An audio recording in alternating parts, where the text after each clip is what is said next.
"Hey, Dad, that's my sister," said the girl to the millionaire father when she saw the girl in a wheelchair begging on the street. "Before we start, I love seeing this community grow. Feel free to introduce yourself below." The autumn wind whipped through downtown Chicago as David Morgan adjusted his coat collar, walking briskly alongside his 7-year-old daughter Emma.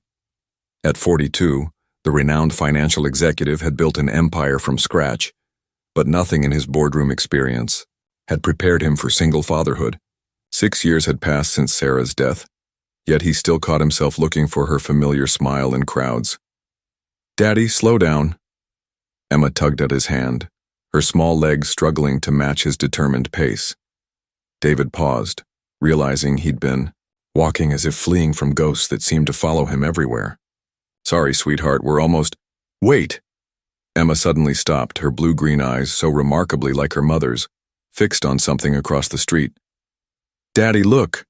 Following her gaze, David saw a young girl in a wheelchair positioned near the corner, a cardboard sign propped against her lap. Even from this distance, something about the child struck him as oddly familiar. "She looks just like me," Emma whispered, her voice filled with wonder. David's breath caught in his throat. The girl did indeed share Emma's distinctive blonde hair, and those same unusual blue-green eyes that had been Sarah's most striking feature. As they drew closer, the resemblance became undeniable. "Daddy," Emma said with the matter-of-fact certainty that only children possess. "That's my sister." The words hit David like a physical blow. Sister? Impossible.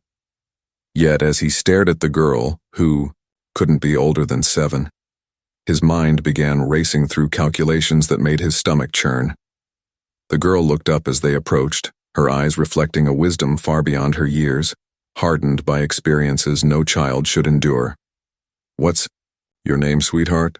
David asked gently, kneeling to her level. "Lily," she replied cautiously.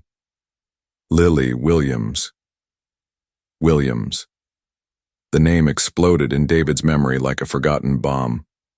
Catherine Williams, Sarah's private nurse who had stayed with them for months after the funeral, then vanished without explanation almost 8 years ago. "Where's your mother, Lily?" David's voice barely concealed his growing dread. "She died 3 months ago," Lily answered simply, as if discussing the weather. "Pneumonia. The doctors said it was treatable, but—" She shrugged with heartbreaking resignation. David's world tilted on its axis. 8 years ago, drowning in grief and alcohol, he'd made choices he barely remembered. And now, staring into eyes that mirrored his daughter's and his late wife's, he realized those forgotten nights might have consequences he'd never imagined. "How old are you, Lily?" 7. Same as her. She nodded toward Emma, who was studying her with intense fascination. Emma stepped forward boldly. "I knew it. You're my sister, I can feel it." As the Chicago wind swirled around them, David Morgan faced a revelation that would shatter everything he thought he knew about his life, and force him to confront the possibility that his greatest failure might also be his path to redemption. The encounter with Lily haunted David throughout the sleepless night. As dawn broke over his Lakeshore Drive mansion, he found himself in his study, surrounded by dusty filing cabinets he hadn't touched in years. Somewhere in these papers lay the truth about Catherine Williams. Emma appeared in the doorway, still in her pajamas. "Daddy, did you find anything about my sister?" "I'm still looking, sweetheart." David's hands trembled slightly as he pulled out employee records from 8 years ago. "Why don't you have breakfast with Mrs. Henderson?" After Emma reluctantly left, David finally located Catherine's file. The termination notice, dated exactly 7 years and 9 months ago, bore Rachel Winters' signature, his executive assistant who had handled all household staff during his darkest period. The reason for dismissal: inappropriate behavior and boundary violations. David's blood ran cold. He remembered nothing about Catherine's dismissal. Those months after Sarah's death remained a blur of grief, alcohol, and barely controlled rage against the world. His phone buzzed. "Walter speaking, sir." "Walter, I need to ask you something important." David paused, gathering courage. Do you remember Catherine Williams, Sarah's nurse? A long silence followed. Mr. Morgan, are you sure you want to discuss this? I need to know everything, Walter. Everything. The loyal driver, who had served the Morgan family for 15 years, sighed heavily. Miss Catherine came to the office many times after her dismissal, sir. She tried to see you, but Miss Winters always turned her away. Said you didn't want to be disturbed with personal matters while rebuilding your life. David's grip tightened on the phone. How many times? For nearly 2 years, sir. Sometimes she waited outside the building for hours. Once I saw her in the rain holding what looked like letters. Miss Winters called security when she tried to enter the lobby.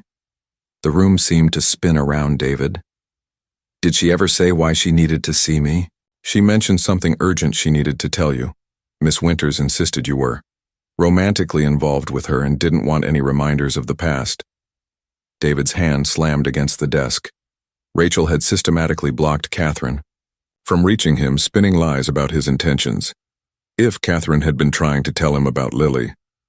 Walter, I need you to find Catherine Williams' last known address.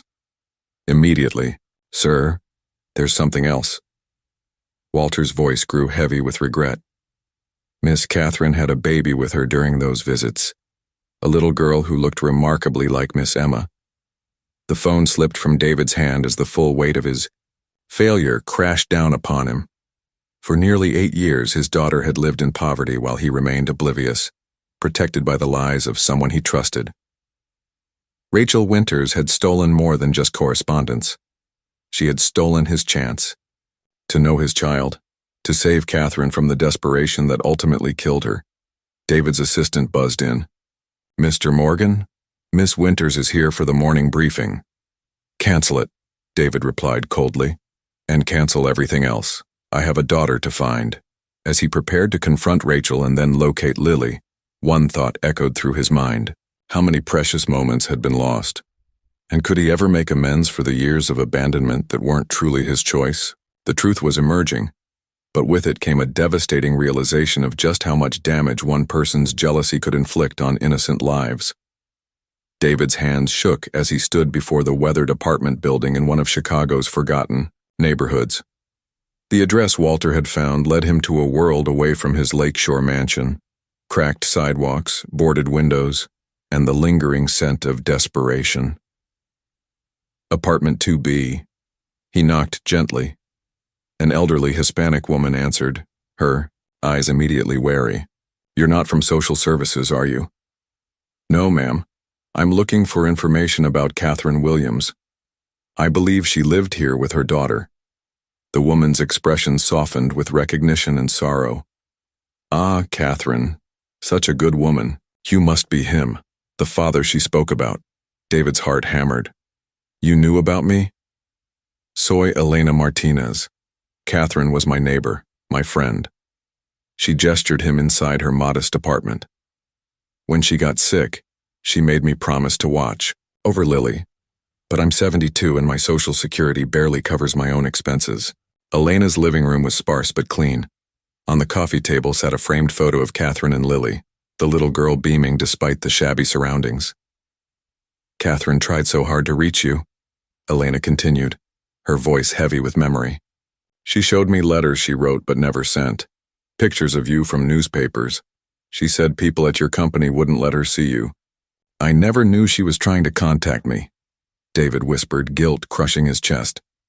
Elena studied his face carefully, then made a decision. Wait here. She disappeared into her bedroom and returned with a weatherproof metal box. Catherine gave me this before she died. Said if anything happened to her and if you ever came looking, I should give it to you. With trembling fingers, David opened the box. Inside lay a treasure trove of Lily's life. Ultrasound photos, hospital bracelets, first steps captured on blurry smartphone videos, report cards showing exceptional grades despite constant school changes. At the bottom, a USB drive labeled, "For David, the truth about our daughter." Elena's old laptop revealed Catherine's final message. On the screen, a gaunt but determined Catherine looked directly into the camera. David, if you're watching this, it means fate finally brought you to our daughter. I never blamed you for not knowing. I tried everything to reach you, but your people, they protected you from me. Lily has your intelligence and my stubbornness. She'll need both. Catherine's image coughed violently before continuing. The doctors say her hip condition could have been corrected easily if we'd caught it early. I did my best with what I had, but... Her voice broke. She's been asking about you since she could speak. I told her you were a good man who didn't know. She existed. Please don't make me a liar. The video ended with Catherine's gentle smile. Take care of our miracle, David. She's the best of both of us. Elena wiped her eyes. That little girl goes to the streets every day, trying to earn money, so she won't be a burden to me. She uses the wheelchair from a charity because walking is too painful, but she refuses to complain. David's voice came out as a rasp. Where is she now? Same corner where she met you yesterday. She said she needed to go back, that maybe her father would look for her there. The realization hit David like lightning. Lily had returned to that street corner not to beg, but hoping he would come back for her. Standing abruptly, David clutched the metal box to his chest. Mrs. Martinez, would you help me bring my daughter home? The elderly woman's face lit up with the first genuine smile David had seen since arriving. I've been praying for this day since Catherine died. As they headed toward downtown Chicago, David knew his life was about to change forever. But this time he wouldn't let anyone stand between him and his daughter. David found Lily exactly where Elena predicted, at the same downtown corner, her small cardboard sign reading, "Please help. God bless." But this time, something was different. She wasn't looking at passers-by. Her eyes kept scanning the crowd as if searching for someone specific. When she spotted David approaching with Mrs. Martinez, her entire demeanor shifted. Hope flickered across her weathered features before being quickly suppressed by learned caution. "You came back," she whispered, barely audible above the street noise. David knelt beside her wheelchair, his heart breaking at how tiny she seemed. "Lily, I want to ask you something very important. Would you like to come home with me? Just temporarily while we figure everything out?" Her eyes darted between David and Mrs. Martinez. "You mean to your big house?" "Yes. You'd have your own room, good food, and Emma's been asking about you nonstop." For a moment, Lily's composure cracked. What if you change your mind?"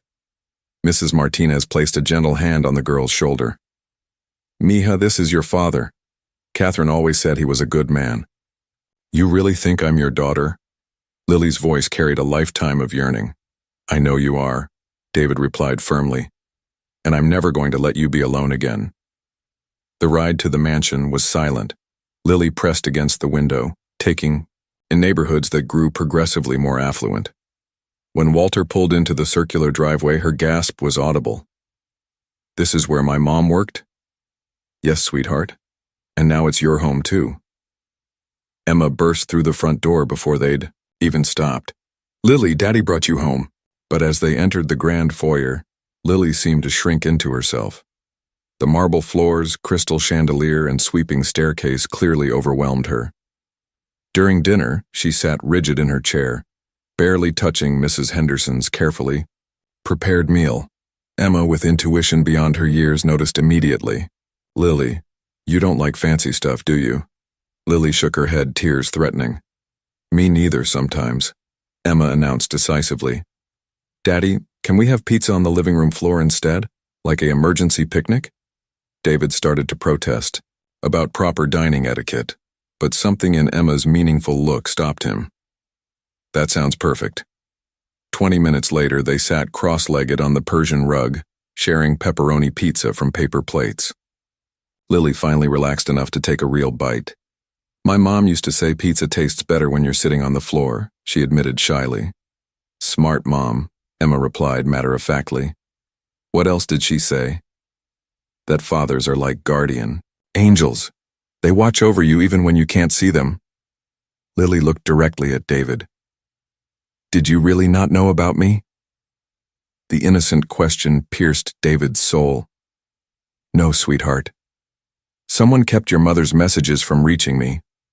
But I know now, and that's what matters." Lily nodded solemnly, processing this information. Then for the first time, she asked a question that sounded like a child instead of a survival expert.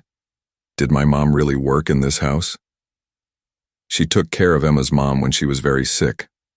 David explained gently. Your mother was the kindest, most caring person I knew. That's why you loved her, Lily stated with startling clarity. The room fell silent.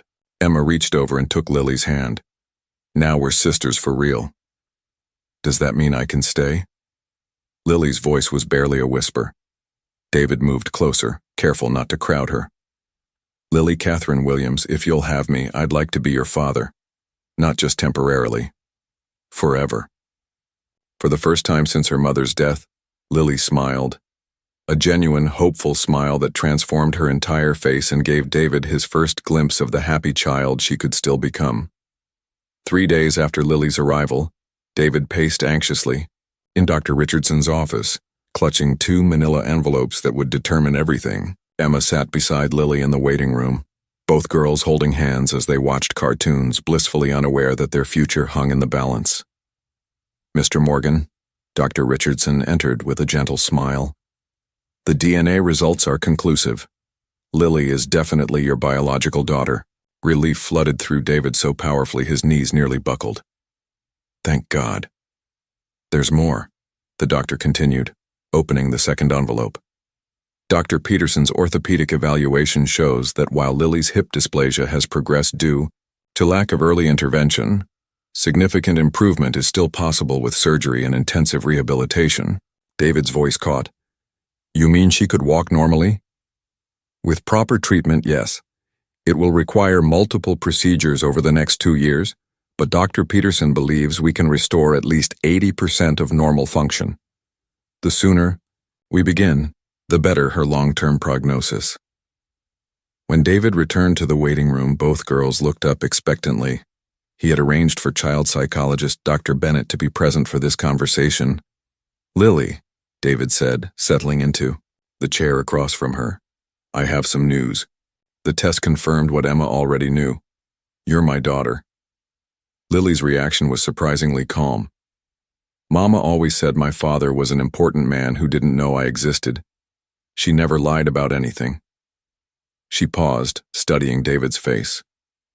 Does this mean you want to keep me? Forever, David replied without hesitation. And Dr. Peterson says we can help your legs get stronger with some surgeries.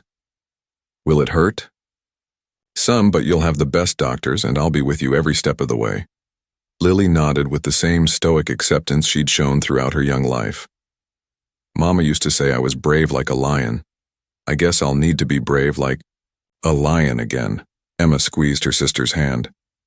I'll be brave with you. That evening, David tucked both girls into Emma's room. Lily had refused to sleep alone, and Emma had insisted they share. As he kissed them goodnight, Lily caught his hand. Can I ask you something? Anything, sweetheart. Why didn't the lady at your office let Mama talk to you? David's jaw tightened. Some people make very bad choices when they're jealous, but I promise you, no one will ever keep us apart again.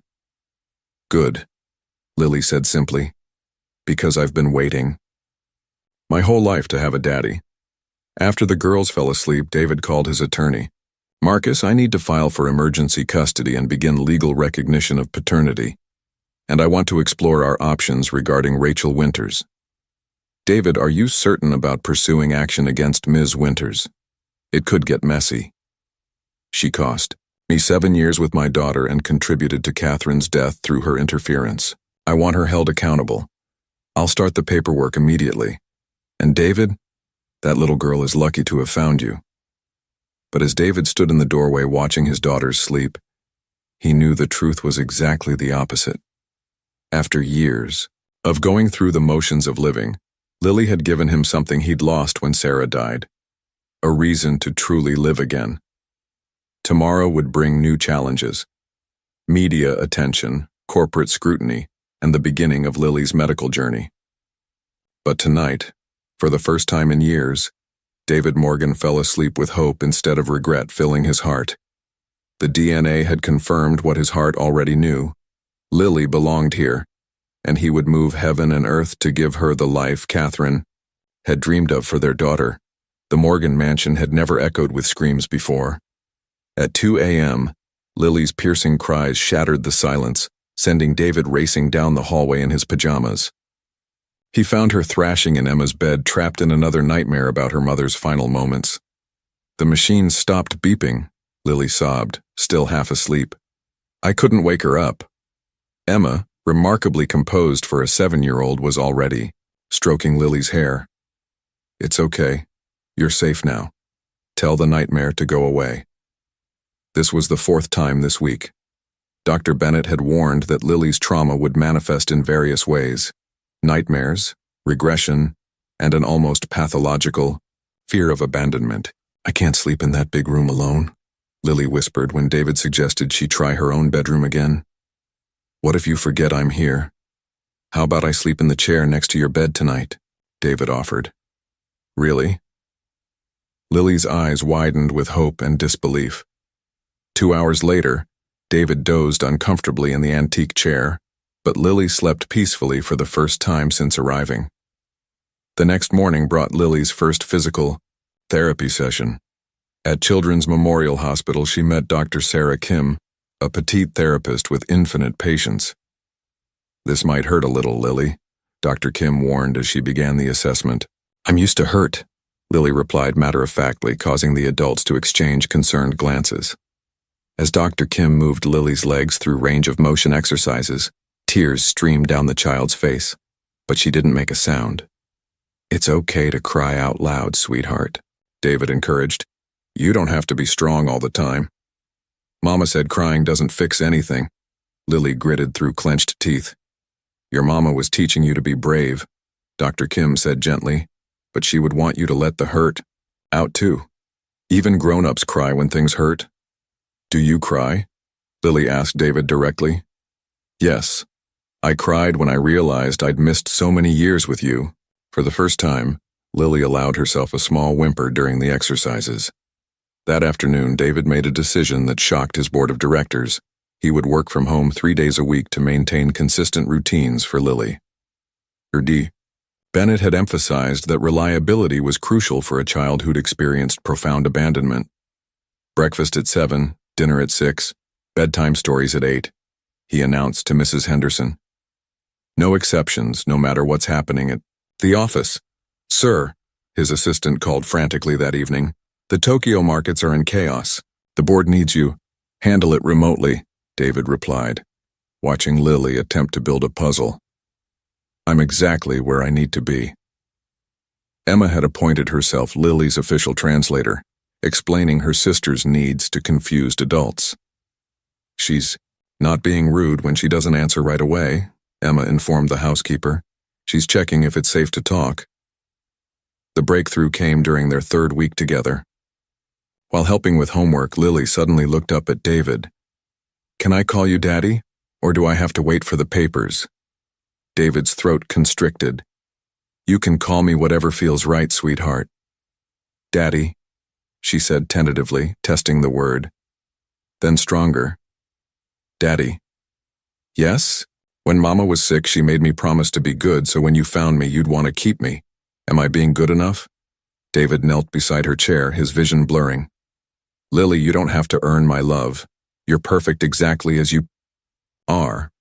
You could never do anything to make me not want you. Promise? I promise.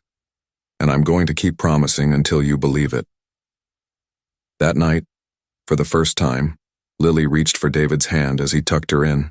The small gesture represented a monumental shift, the beginning of trust that would form the foundation of their new life together. The mansion was learning to be a home again, filled with laughter, tears, and the messy beauty of a family learning to love each other through their broken places. 3 weeks into their new life together, Lily finally felt ready to share her most precious possession. With trembling hands, she presented David with a worn leather journal she'd kept hidden in her small backpack. This was Mama's diary, she whispered. She wrote in it every day about me, and about you. David accepted the journal with reverence, his hand shaking as he opened to the first entry dated 8 years ago. David doesn't know yet. I'm scared to tell him, but I know I must. He's grieving Sarah so deeply, and I don't want him to think I'm taking advantage of his vulnerability. The baby is due in 7 months. She kicks just like Emma did when I cared for Sarah. I think she's going to be strong. Page after page revealed Catherine's desperate attempts to reach him. Phone calls blocked by Rachel. Letters returned unopened. Security guards turning her away from his building. I waited outside Morgan Financial today for 4 hours. His assistant saw me through the window and called security. I just wanted 5 minutes to tell him about our daughter. I'm starting to think he really doesn't want to know. David's vision blurred as he read entry after entry, documenting Catherine's growing desperation and eventual resignation to raising Lily alone. Lily took her first steps today. She fell down but got right back up, just like her father would. I wish he could see how determined she is, how she lights up every room. Maybe someday. The most heartbreaking entries came from Lily's 5th birthday. Lily asked why her daddy never calls on her birthday. I told her maybe he was thinking about her, even without knowing. She drew a picture of all 3 of us together and asked me to save it for when he comes. My heart is breaking, but I won't let her lose hope. Carefully preserved between the pages was the crayon drawing. 3 stick figures holding hands, labeled Daddy, Mama, and Lily in a child's careful handwriting. The MILLIONAIRE USB drive Catherine had left contained videos spanning 6 years. David watched through tears as Lily learned to crawl, speak her first words, Mama and Dada, and grow from an infant into the resilient child he'd found on that street corner. In the final video, recorded just weeks before Catherine's death, she looked directly into the camera with haunting clarity. David, if you're seeing this, then God finally answered my prayers. I never hated you for not knowing. Rachel Winters made sure of that. I just hope you can forgive yourself faster than I learned to forgive the circumstances that kept us apart. Catherine coughed violently before continuing. Lily has your analytical mind and my stubborn streak. She'll need both to overcome her challenges. Most importantly, she has a heart big enough to love despite being hurt. Don't let anyone convince you that damaged children can't be fixed with love. She's been waiting for you her whole life. The video ended with Catherine's gentle smile. Take care of our miracle, David. She's the best parts of both of us. That evening, David called Lily and Emma into his study. I want to create a special place for your mother's memories, he told Lily. What do you think about setting up a corner in your room where we can display these treasures properly? Lily's eyes brightened for the first time in weeks. Really? Like a shrine? Like a celebration? Emma corrected wisely. Mama Catherine was amazing. As they arranged Catherine's photos, letters, and mementos in Lily's room, David made a silent vow. Catherine had spent years fighting to reach him, never giving up hope that someday they would be reunited. Now it was his turn to fight for Lily's health, for her happiness, and for the future Catherine had dreamed of but never lived to see. The diary had revealed the depth of Catherine's love and sacrifice. More importantly, it showed David the roadmap of hope she'd left behind, a guide for loving their daughter through any obstacle that lay ahead. The phone call that shattered their fragile peace came at 6 a.m. on a Tuesday. David's publicist spoke, rapidly, barely concealing panic. David, the Chicago Tribune is running a front-page story. Morgan Financial executive abandons disabled daughter. Someone leaked the information, and they're painting you as a monster. David's blood turned to ice. How did they? Rachel Winters, the publicist confirmed grimly. She spoke to 3 different outlets. The story's already gone viral. By noon, news vans lined their driveway. David watched from the window as Lily saw the crowd for the first time, her face pale with confusion and fear. Are those people here because of me? She asked quietly. They're here because some people don't understand our story yet, David replied, kneeling to her level. But we're going to tell them the truth. At Morgan Financial, the emergency board meeting was brutal.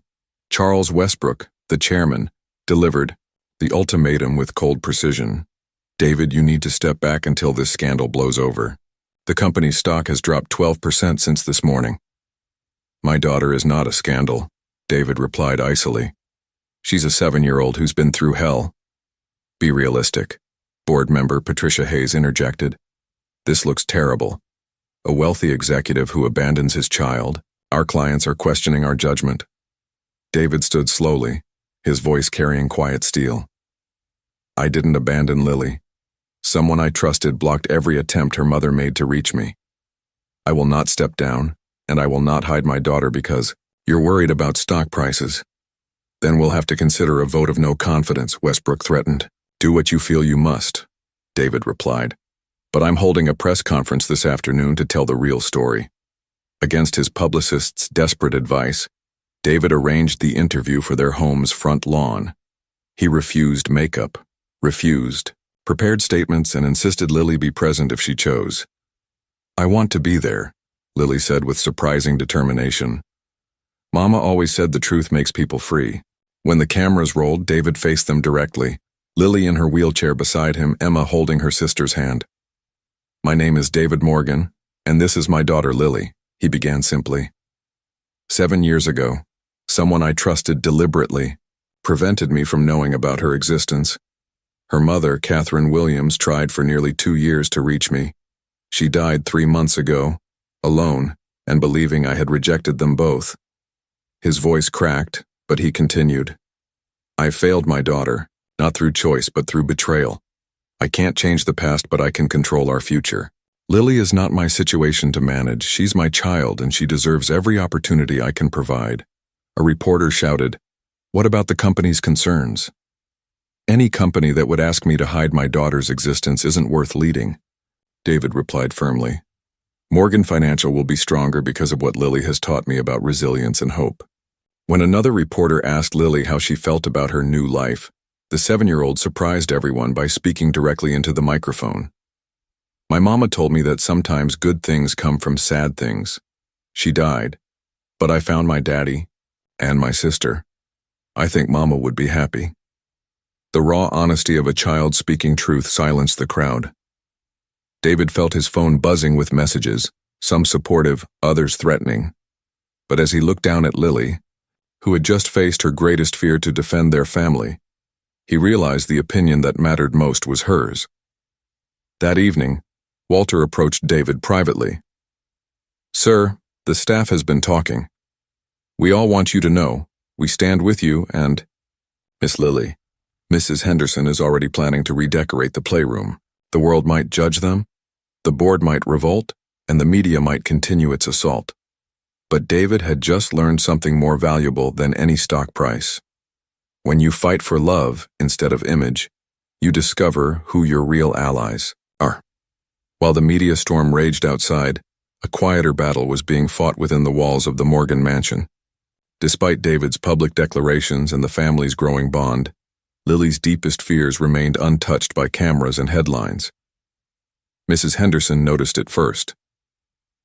She won't wear any of the new clothes you bought her, sir. Every morning she puts on those same worn-out things from her backpack. David found Lily in her room, carefully folding the beautiful dresses and sweaters he'd purchased back into their bags. Don't you like them, sweetheart? Lily's hand stilled. They're too expensive. What if you change your mind about keeping me? I can't take things that cost so much money. Lily, I'm not going to change my mind. That's what foster families always said. She interrupted, her voice barely audible. Before they found out how much my doctor visits cost. David's heart shattered. You were in foster care. Just for 2 weeks after Mama died. The Johnsons seemed nice at first. But when they saw the bills for my leg braces and physical therapy, she shrugged with devastating casualness. They said I was too expensive to keep.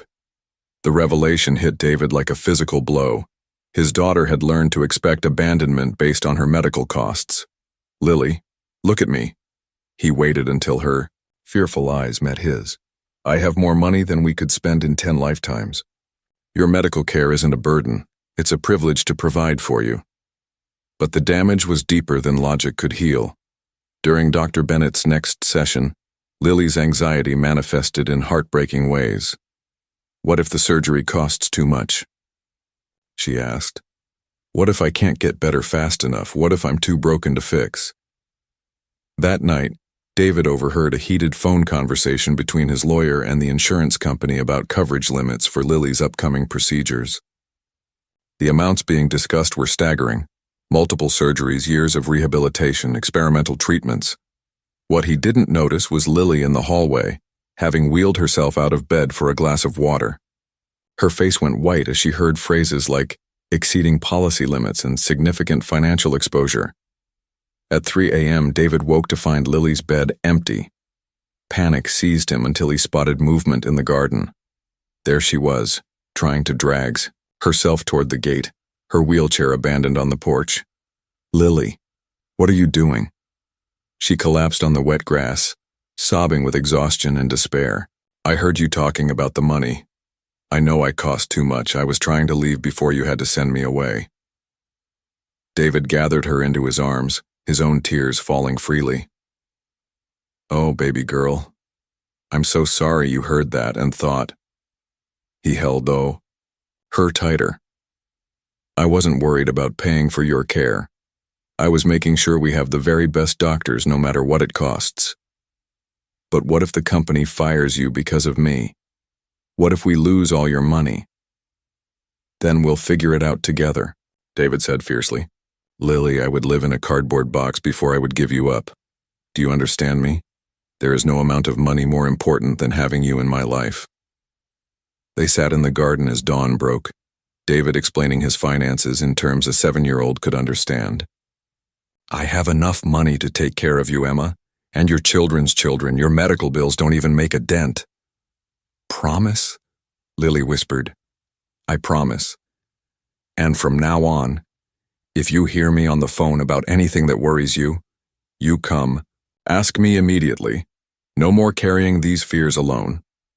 For the first time since arriving, Lily initiated a hug, a desperate, clinging embrace that spoke of a child finally allowing herself to believe she might be truly wanted.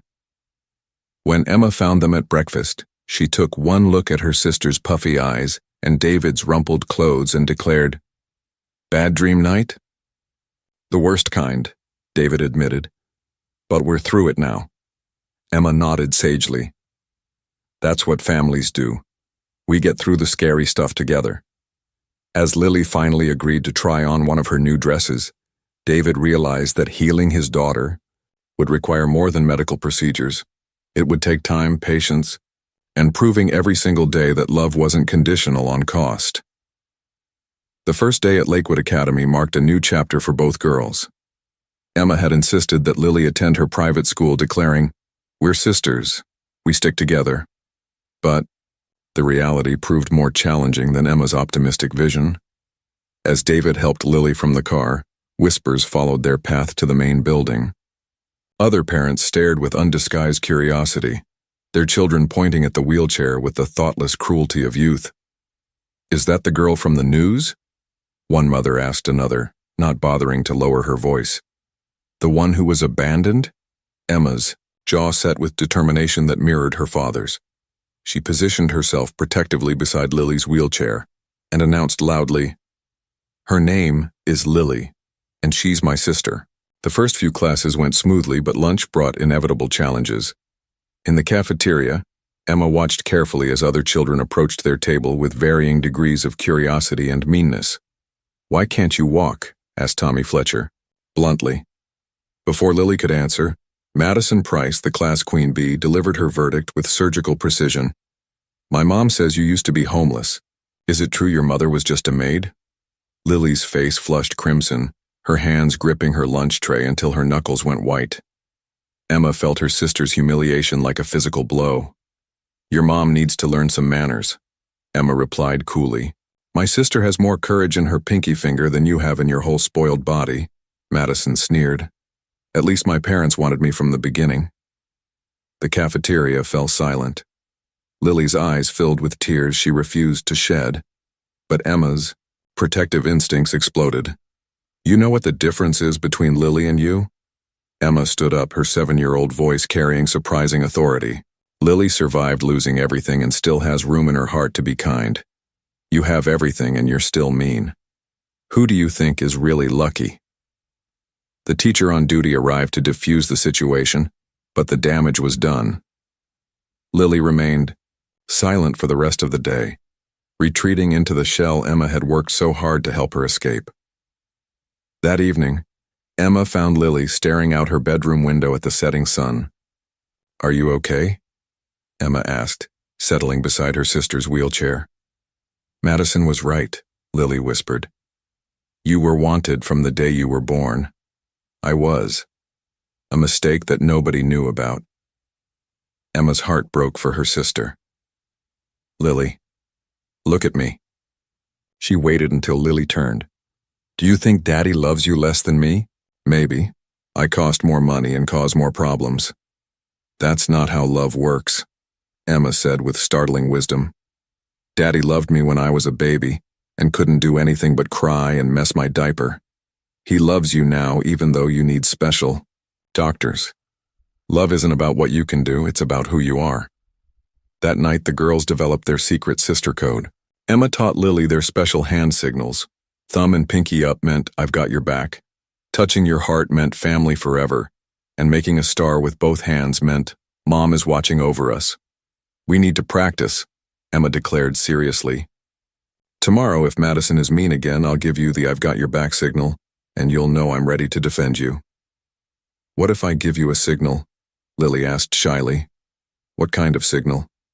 "If I tap my nose twice, it means thank you for being my sister." "Deal." The next morning brought an unexpected test. During art class, when Lily struggled to reach the paint supplies from her wheelchair, several classmates rushed to help. Madison, perhaps chastened by yesterday's confrontation, quietly placed a brush within Lily's reach. "Thank you," Lily said, softly. Madison nodded awkwardly. "My grandma uses a wheelchair. She says it doesn't change who she is inside." At lunch, Lily caught Emma's eye and tapped her nose twice. Emma beamed and responded with the family forever heart touch. That afternoon, Emma made an announcement that surprised even David. "Daddy, I know what I want to be when I grow up." "What's that, sweetheart?" "A doctor who fixes kids' legs like Lily's, so no other sister has to hurt like mine did." As David tucked both girls in that night, Lily reached for his hand. "Daddy, I think I understand now why God let me be lost for so long." "Why's that, baby girl?" "So I could find Emma too. I always wanted a sister, and now I have the best one in the whole world." Emma grinned in the darkness. "The feeling's mutual, sis." Watching his daughters support each other through challenges he couldn't fully shield them from, David realized that sometimes the most beautiful families are forged not just through birth, but through the conscious choice to love and protect each other against a world that doesn't always understand. The annual Morgan family gathering at the Lake Geneva estate had always been a formal affair: crystal stemware, pressed linens, and conversations conducted in polite, measured tones.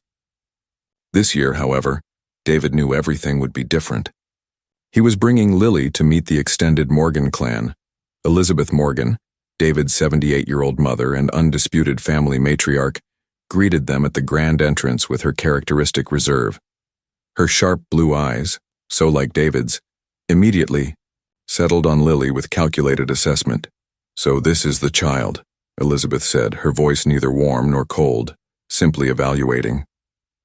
Lily straightened in her wheelchair, meeting her grandmother's gaze with surprising composure despite the obvious nervousness in her hands. "Hello, Mrs. Morgan. Thank you for inviting me to your home." "Such manners," Elizabeth observed to David, though her tone revealed nothing of her thoughts. The afternoon tested everyone's patience. David's cousin Tyler, a perpetually unsuccessful investment banker, couldn't resist making pointed comments about sudden additions to the family tree and inheritance complications. His wife Rebecca whispered loudly about the scandal affecting the family name. But it was Tyler's teenage son Brad who pushed things too far during cocktail hour. "So, Lily," he said with mock casualness, "how does it feel to win the daddy lottery?" "From homeless to mansion, that's quite an upgrade." The room fell silent. Lily's face flushed, but before she could respond, 8-year-old cousin Michael, Tyler's younger son, accidentally knocked over his juice box, sending grape juice cascading across the Persian rug. Without hesitation, Lily wheeled herself over to help.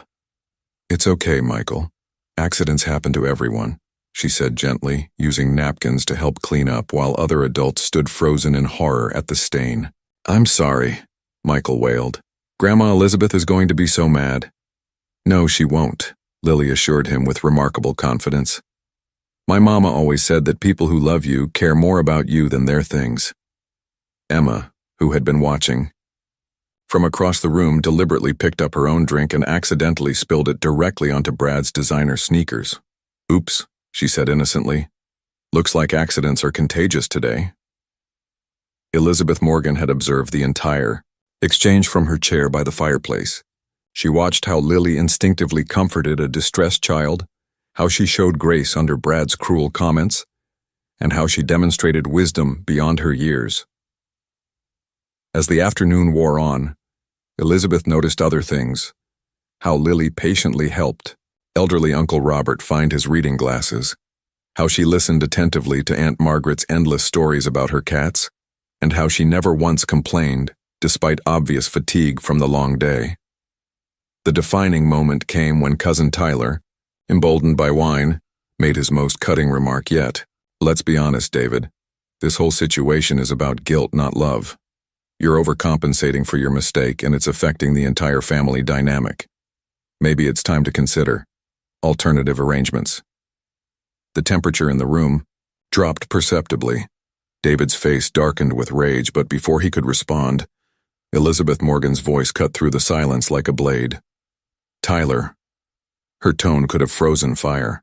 You will apologize to my granddaughter immediately, and then you will remove yourself from my home. Mother. I was just, now. The single word carried decades of authority. As Tyler stammered through a humiliated apology and gathered his family to leave, Elizabeth approached Lily's wheelchair. The elderly woman reached into her jewelry box and withdrew a small emerald brooch, the same one she'd worn in her wedding portrait 60 years ago. This belonged to my mother, and her mother before that, Elizabeth said, pinning it gently to Lily's dress. You have the Morgan eyes, child. More importantly, you have the Morgan heart. Lily's eyes widened in wonder. But I've only been a Morgan for a few months. Blood doesn't make family, dear one. Character does. Elizabeth's stern facade softened for the first time all day. Welcome home, granddaughter. David watched from across the room, his throat tight with emotion. His mother, who had never shown favoritism, who had always maintained proper distance, had just claimed Lily as completely as if she'd been born into the family. That evening, as they prepared to leave, Lily wheeled herself back to Elizabeth. Grandma Elizabeth, can I ask you something? Of course, dear. Do you think my mama would be proud that I'm a Morgan now? Elizabeth knelt carefully beside the wheelchair, her arthritic hands gentle on Lily's face. Child, any mother would be proud to have raised such a remarkable daughter. Catherine Williams did an extraordinary job. As they drove home through the Illinois countryside, Emma was already planning their next visit. Grandma Elizabeth likes you better than Brad, she announced with satisfaction. She doesn't like anyone better than anyone, David corrected gently. She gave Lily the family brooch, Emma pointed out pragmatically. Brad never got the family brooch. In the rearview mirror, David saw Lily touching the emerald pin with reverence, finally beginning to understand that she truly belonged somewhere, not as a charity case or a burden, but as a cherished member of a family that would fight to protect her. 4 months after coming home, Lily finally felt safe enough to share her most guarded secret. On a quiet Sunday morning, she approached David in his study, clutching a small tin box that had never left her possession. Daddy, I want to show you something, she said softly, but you have to promise not to be sad. David set aside his reading and gave her his full attention. I promise to handle whatever you share with the love it deserves. With trembling fingers, Lily opened the dented tin that had survived their months of homelessness. Inside, wrapped in tissue paper yellow, with age lay her most precious treasures. Mama kept this box under her bed, Lily explained. She said it was our hope chest, full of dreams for when you found us. The first item was a hospital bracelet from Lily's birth, tiny and faded. Beneath it, a lock of baby hair tied with a pink ribbon. Then came the photographs, blurry phone pictures of Lily's first smile, first tooth, first attempt to crawl. But it was Catherine's hidden journal that made David's breath catch. Unlike the diary Lily had already shared, this one contained letters Catherine had written but never sent. Years' worth of messages to a man she'd never stopped believing would love their daughter. "Dear David, Lily said Dada today. I know she was talking about you even though you've never heard her voice. I recorded it on my phone. Someday when you meet her, I'll play it for you. Dear David, Lily's teacher says she's gifted in mathematics, just like her father. She solved puzzles today that most kids her age can't even attempt. You would be so proud." The most heartbreaking entry was dated on Lily's 6th birthday. "Dear David, today Lily asked why you don't come to her birthday parties. I told her that sometimes the people we love most are far away, but that doesn't mean they don't love us. She made a drawing of our family and asked me to save it for when you come home. I'm including it in our hope chest. Maybe someday." David unfolded the carefully preserved drawing with shaking hands. 3 stick figures stood in front of a house with a rainbow overhead. Daddy, Mama, and Lily were written in a child's uncertain letters. At the bottom, in Catherine's handwriting, Lily's dream family, age 6. "She never stopped believing you'd come," Lily whispered, watching David's tears fall onto the paper. "Even when the other kids said I was making up stories about having a rich daddy, Mama said believing in love was never wrong." The box held more treasures. A tiny wooden horse David had carved for Emma years ago that Catherine had somehow kept, a pressed flower from Sarah's funeral bouquet, and at the very bottom a USB drive labeled, "For Daddy's Eyes Only," from Lily, age 7. David inserted the drive into his laptop with trembling hands. Lily's face appeared on screen, noticeably thinner than when he'd found her, recorded just weeks before Catherine's death. "Hi, Daddy," 7-year-old Lily said to the camera. "Mama is really sick and she made me promise to make this video in case you find it someday. I want you to know that I'm not mad you didn't know about me. Mama explained that sometimes grown-ups have communication problems." The child on screen paused, choosing her words carefully. "I hope when you see this you won't be too sad about Mama. She's the best mama in the whole world, but she's tired from taking care of me. I try not to be too much trouble, but my legs need special doctors and we don't have enough money." Lily's recorded voice grew smaller. "If you're watching this, it means Mama went to heaven and you found me somehow. I just want you to know that I love you even though we never met. Mama showed me your picture every night and told me stories about how smart and kind you are." The video ended with tiny Lily holding up Catherine's engagement ring, a simple band David had never seen before. "Mama wanted you to have this back. She said you gave it to her when I was in her tummy, but she never got to give it back when she had to leave." David stared at the screen in confusion. "Lily, I never gave your mother an engagement ring." Lily dug deeper into the box and produced the delicate band. "She said you put it on her finger the night I was made, and told her you wanted to marry her someday when you weren't so sad about Emma's mama." The memory hit David like a lightning bolt.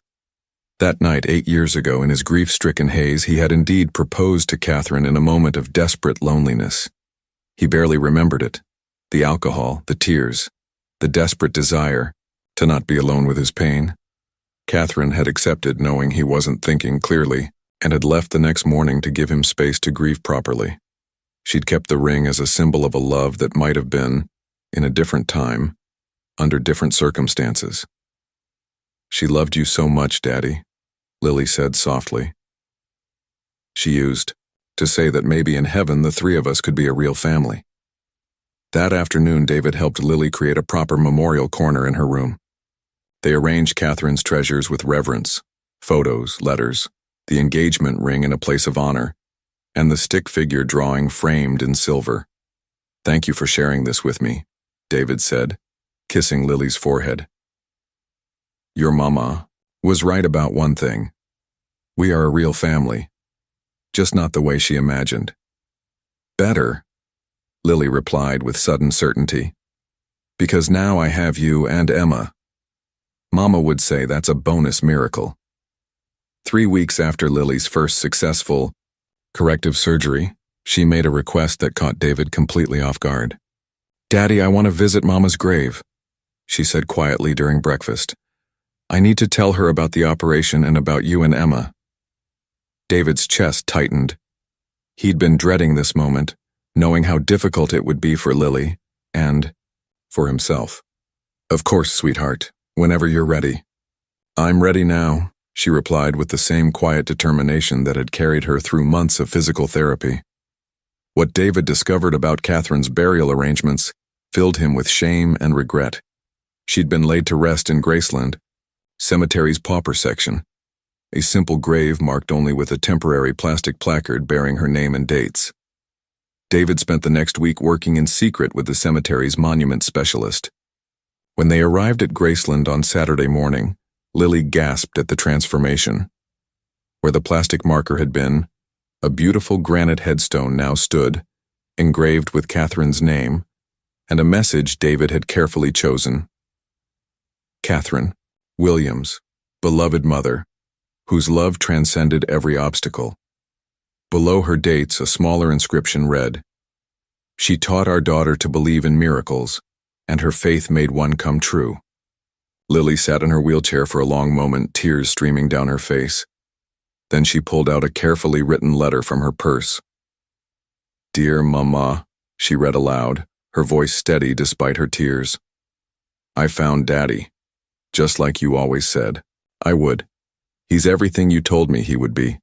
Kind and smart, and he loves me so much. Emma is the sister I always dreamed about. She protects me at school and makes me laugh when I'm scared." She paused, wiping her eyes. "The doctors say my legs are getting stronger. Daddy says money doesn't matter, only getting better matters. I think you would like our house. It's big, but it feels warm now, like homes are supposed to feel."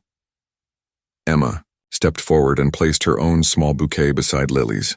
"Thank you for taking such good care of my sister until Daddy could find her," she said simply. "I promise we'll love her forever." David remained respectfully back, giving the girls their private moment. But as they prepared to leave, Lily called to him. "Daddy, would you say something to Mama? She'd want to hear from you." David approached the grave with humility that had been earned through months of understanding the depth of Catherine's sacrifice. "Catherine," he began, his voice rough with emotion, "I don't know if you can hear me, but I need you to know that I'm sorry. Sorry I didn't fight harder to find you. Sorry I trusted the wrong people. Sorry our daughter had to suffer because of my failures." He knelt beside the headstone, placing his hand on the cool granite. "But I want you to know that Lily is everything you raised her to be. Brave, kind, intelligent, and full of love despite everything she's endured. You did an extraordinary job raising our daughter. I hope I can be half the parent to her that you were." On the drive home, Lily was unusually quiet until she suddenly spoke up. "Daddy, I want to do something to help other kids like me." "What do you mean, sweetheart?" "Kids whose mamas are sick and can't afford the special doctors. Mama always said if we ever had extra, we should help people who were like us." David met her eyes in the rearview mirror. "What are you thinking? Could we start something? Like a foundation? For mamas and kids who need help with medical stuff but don't have money?" Emma's face lit up. "That's a perfect idea. We could call it the Catherine Foundation." "The Catherine Williams Foundation," Lily corrected softly. "So everyone knows it's named after the bravest mama who ever lived." That evening, David made phone calls to his lawyers and financial advisors. Within days, the Catherine Williams Foundation was established with an initial endowment that would help hundreds of families facing the same impossible choices Catherine had faced. The foundation's mission statement, written with Lily's input, read, "To ensure that no child's medical needs go unmet due to financial barriers, and no parent faces impossible choices between their child's health and basic survival."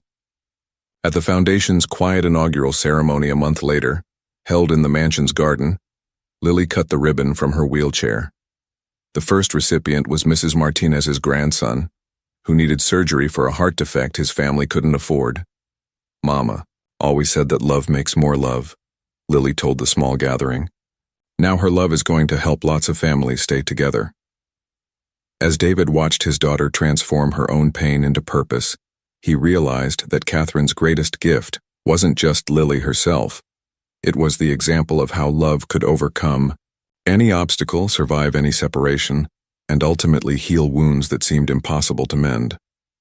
The foundation would grow to help thousands, but its true power lay in teaching one little girl that her suffering had meaning, and that her mother's love would continue saving lives long after Catherine Williams had gone home to rest. 6 months had transformed the Morgan mansion from a silent monument to grief into a vibrant home filled with laughter, music, and the beautiful chaos of childhood.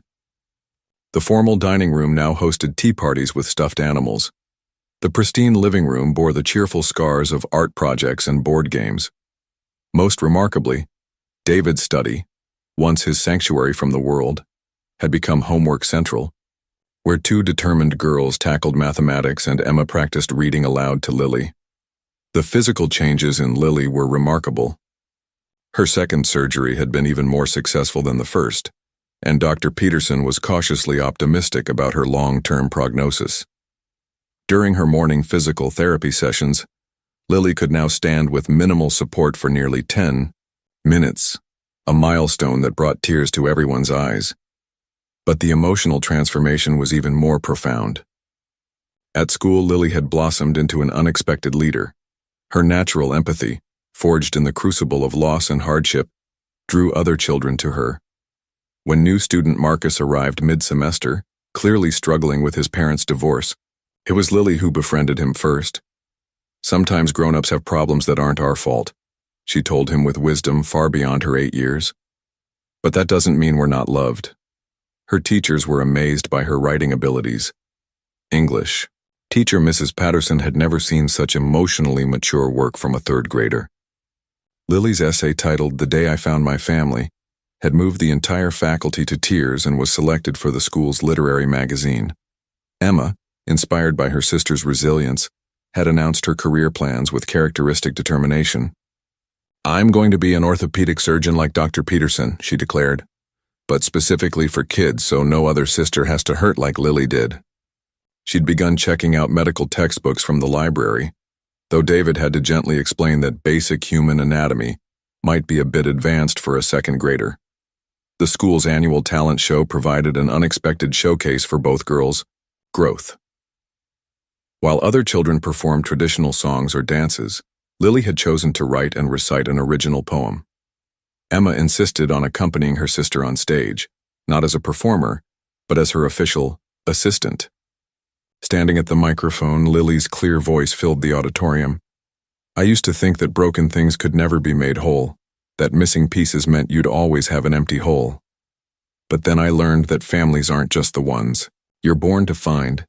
Sometimes the best ones are the ones that choose to be kind. My mama taught me that love travels, even when we're apart, and now I know she sent me people to share her loving heart. So if you're feeling broken, or lost, or all alone, remember that love finds a way to guide you safely home." The standing ovation lasted nearly 5 minutes. David, watching from the audience with tears streaming down his face, saw Dr. Bennett in the crowd, applauding just as enthusiastically. Later, she would tell him, "That child has achieved remarkable emotional integration.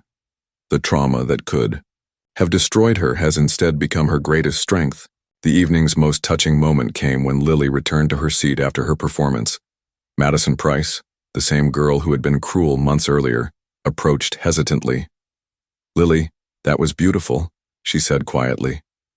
"I'm sorry I was mean to you before. I was jealous because you seemed so much braver than me." "Thank you, Madison," Lily replied graciously. "Being brave isn't about not being scared. It's about doing the right thing even when you are scared." As they drove home that night, Emma chattering excitedly about her sister's triumph, David reflected on the journey that had brought them here. The man who had found a broken little girl on a street corner was gone, replaced by someone who understood that healing required patience, that love demanded consistency, and that sometimes the most beautiful flowers grew from the deepest soil of pain. "Daddy," Lily said from the back seat, interrupting his thoughts, "do you think Mama saw me tonight?" "I think she sees you every day, sweetheart," David replied. and I think she's so proud of the amazing young lady you're becoming." "Good," Lily said with satisfaction, "because I have something really exciting to tell her tomorrow." "What's that?" "Dr. Peterson says if my next surgery goes well, I might be able to walk without any help by my 9th birthday. And Emma and I are planning a huge party to celebrate, for both of us, because she's been with me every step of the way." In the rearview mirror, David saw his daughters holding hands, already planning their celebration. The image crystallized everything he'd learned: that redemption doesn't erase the past but transforms it into something beautiful. That love, given freely and consistently, could indeed work miracles. And that sometimes, the family you think you've lost forever is actually just waiting for you to find it. 1 year after that life-changing encounter on a Chicago street corner, the Morgan family prepared for 2 celebrations that would forever change their lives. The autumn sun streamed through the mansion's windows as David adjusted his tie nervously, watching Lily practice walking across the living room. Her 3rd surgery had been a complete success. Dr. Peterson had called it remarkable beyond all expectations, and today, Lily's 9th birthday, she would take her first completely independent step since early childhood. But first came the morning's legal ceremony. Judge Margaret Hoffman, a family friend, had agreed to conduct the adoption proceedings in their home rather than a sterile courtroom. "Lily Catherine Williams," Judge Hoffman said formally, "do you understand that you're choosing to become Lily Catherine Morgan permanently?" "Yes, Your Honor," Lily replied with dignity far beyond her 9 years. "I've been a Morgan in my heart since the day Daddy found me. Now it's just official."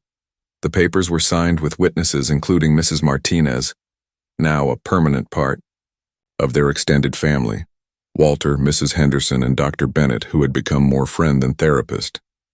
"I now pronounce you officially and legally Lily Catherine Morgan," Judge Hoffman declared. "Welcome to your forever family, sweetheart."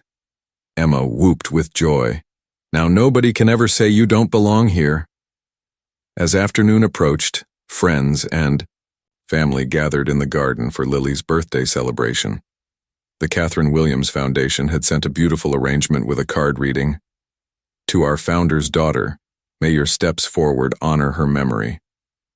But the moment everyone had been waiting for came as the sun began to set. Dr. Peterson had given final clearance that morning. Lily could attempt walking without any assistance. David knelt 20 feet away from where Lily stood beside her wheelchair, Emma holding her hand for support. "Are you ready, birthday girl?" David called softly. Lily nodded, her face a mixture of determination and anticipation. She released Emma's hand and stood alone, wobbling slightly but holding steady. "I can do this," she whispered to herself, then louder. "Mama, this is for you." The first step was tentative, her leg trembling with effort and uncertainty. The second step was stronger. By the 3rd step, confidence began to bloom across her features. Step by step, slowly but steadily, Lily Catherine Morgan walked across the garden into her father's waiting arms. The small crowd erupted in cheers and tears, but Lily only had eyes for David. "I did it, Daddy," she whispered against his shoulder. "I really did it." "You did it, sweetheart," David replied, his voice thick with emotion. "You did something incredible." Emma rushed over to join their embrace. "This is the best birthday present ever." As the celebration continued around them, David found himself looking up at the darkening sky, where the first stars were beginning to appear. "What are you thinking about?" Lily asked, following his gaze. "Your mama," David replied honestly, "and your other mama, Sarah. I think they're both watching us tonight." "I know they are," Lily said with certainty. "Emma and I look for them every night. They're the 2 brightest stars right next to each other, watching over our family." Emma nodded sagely. "Mama Catherine probably told Mama Sarah all about us by now. They're probably best friends in heaven."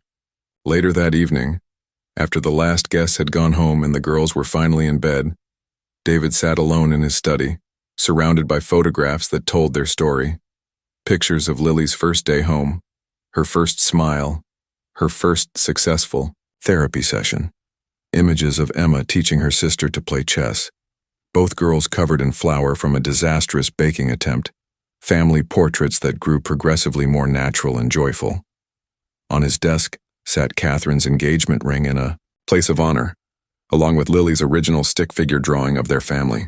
Beside them, a new photo from today, Lily taking her first independent steps, arms outstretched toward her father, pure joy radiating from every feature.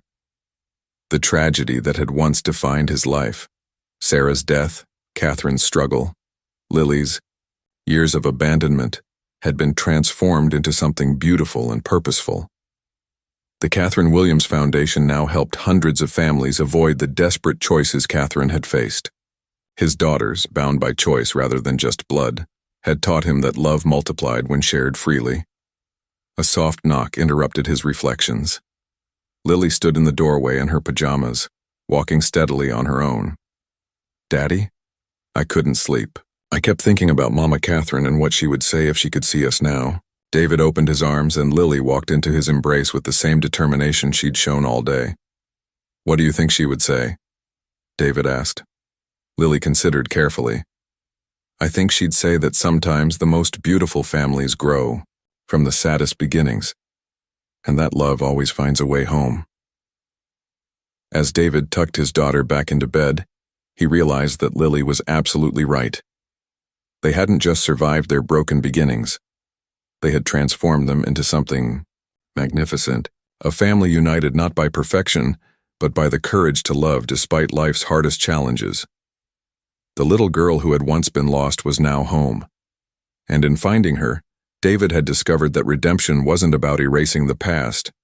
It was about transforming it into a foundation for hope.